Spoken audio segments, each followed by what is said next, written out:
ಕೋಲಾರ ಚಿಕ್ಕಬಳ್ಳಾಪುರ ಅಭಿವೃದ್ಧಿ ವಿಚಾರಗಳ ಕುರಿತು ಸಿಎಂ ಡಿಕೆ ಶಿವಕುಮಾರ್ ಜೊತೆ ಶಾಸಕರ ಸಮಾಲೋಚನೆ. ಕೋಲಾರ ಮತ್ತು ಚಿಕ್ಕಬಳ್ಳಾಪುರ ಜಿಲ್ಲೆಯ ಶಾಸಕರು ಸೋಮವಾರ ವಿಧಾನಸೌಧದಲ್ಲಿರುವ ಮುಖ್ಯಮಂತ್ರಿ ಡಿಕೆ ಶಿವಕುಮಾರ್ ಅವರ ಕಚೇರಿಯಲ್ಲಿ ಭೇಟಿ ಮಾಡಿ ಎತ್ತಿನಹೊಳೆ ನೀರು ಪೂರೈಕೆ ಯೋಜನೆ ಸೇರಿದಂತೆ ಹಲವು ಪ್ರಮುಖ ವಿಚಾರಗಳ ಕುರಿತು ಸಮಾಲೋಚನೆ ನಡೆಸಿದರು.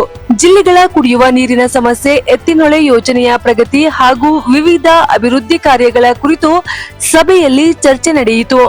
ಎರಡು ಜಿಲ್ಲೆಗಳ ಜನರ ಅಗತ್ಯಗಳಿಗೆ ಅನುಗುಣವಾಗಿ ಯೋಜನೆಗಳನ್ನ ಪರಿಣಾಮಕಾರಿಯಾಗಿ ಜಾರಿಗೊಳಿಸುವ ಕುರಿತು ಮುಖ್ಯಮಂತ್ರಿಗಳೊಂದಿಗೆ ಶಾಸಕರು ವಿಚಾರ ವಿನಿಮಯ ನಡೆಸಿದರು.